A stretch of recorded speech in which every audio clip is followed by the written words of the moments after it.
Gorgeous games with a cyberpunk setting may not exactly grow on trees, but neither do those with a more retro approach to their settings or a focus on mystery. Critical Hit's Nobody Wants to Die is one such title, launching on July 17th for PC, Xbox Series X and S, and PS5.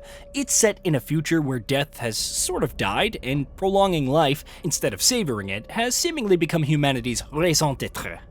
With a cinematic announcement trailer that's generated tons of buzz, not to mention a recent extended gameplay showcase with almost 500,000 views, Nobody Wants to Die is certainly worth keeping an eye on. Here are some things you should know before buying.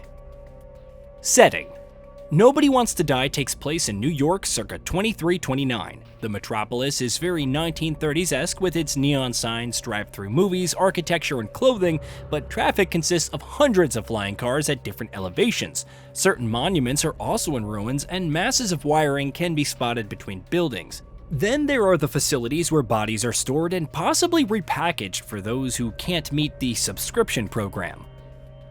Consciousness transfer. The central theme is humanity's conquering of death, but not through some magic elixir or straight-up immortality. Instead, humans can choose to store their consciousness in memory banks, allowing them to prolong their life beyond their mortal shells. If you pay the subscription, you can transfer your consciousness into another body. Naturally, this poses serious questions on the nature of life and death, but it's also led to things like nature and culture effectively dying out due to humanity's stagnation. Of course, there's also that bit about people who can't pay the subscription fee having their bodies just auctioned off. Surely that won't come into play at any point, right? In-game choices and conflicts. As interesting as the theme sounds, it also ties into certain choices that players will have to make. Some conflicts may also emerge, though Critical Hit Games didn't outline whether these would impact the overall direction of the story or result in a different ending. Regardless, it wants to inspire players to think about contemporary values, the rules of the world, and what is important in life. Characters. The protagonist of this story is James Karra, a 120-year-old detective with the mortality department.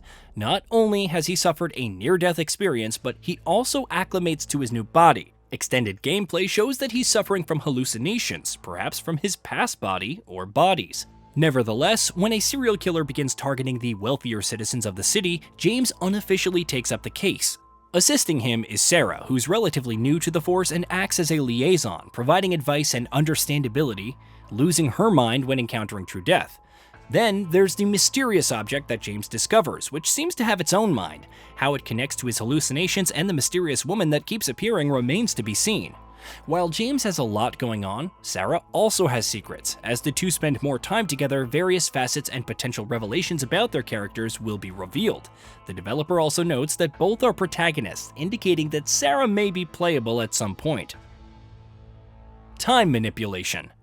As a murder mystery, you won't just arrive at a crime scene and investigate with standard forensics. James possesses an augmentation that allows for manipulating time. Using reconstruction, he can rewind events to see how they played out. It's then possible to slow them down, isolate, and completely stop specific portions for closer examination and analysis. This can lead to some more grisly moments as you're watching a murder victim slam their head onto the floor rapidly before their subsequent death, or a knife realistically entering or exiting someone's head. On the other hand, there are some pretty cool effects, like Matrix-style bullet trails or extensive particle effects when something blows up.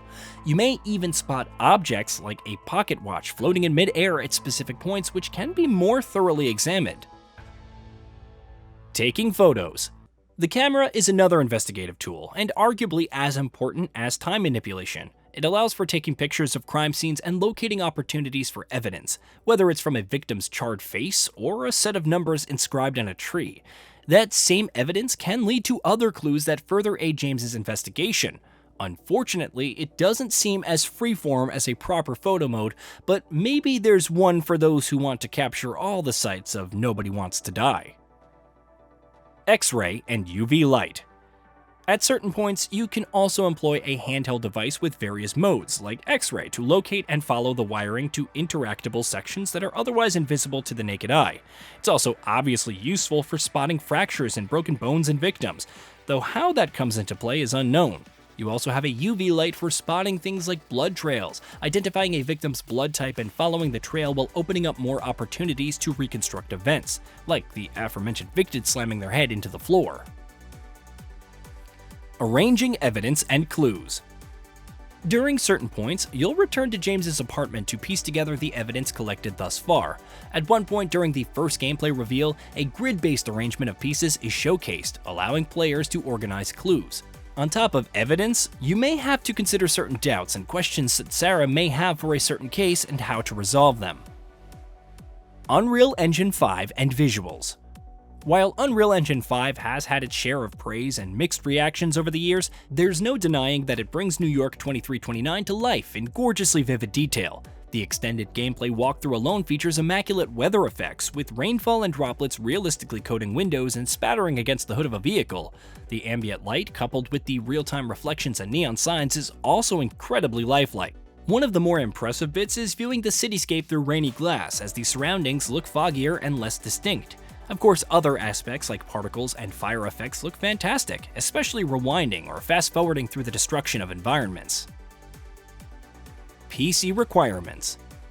If it wasn't obvious already, Nobody Wants to Die has somewhat demanding system requirements. By default, you need a 64-bit CPU and OS, preferably Windows 10 and 30GB of installation space. No mention of a solid-state drive being required, but it's undoubtedly preferred. Minimum requirements include an Intel Core i3-8100 or AMD Ryzen 5 2600X, 8GB of RAM, and an NVIDIA GeForce GTX 1660 Super, AMD Radeon RX Vega 56, or Intel Arc A750. The recommended requirements include a Core i5 10400 or Ryzen 5 3600, 16GB of RAM, and a GeForce RTX 3070 Ti, Radeon RX 6750 XT, or Arc A770. While it doesn't appear too heavy on the CPU side, you'll need an above-average GPU to truly appreciate New York's dystopian fidelity. Hey, did you know that we at GamingBolt upload new videos every day? Stick around, drop a like, subscribe, and hit that bell, and let us know what kind of content you'd like to see in the future with a comment below.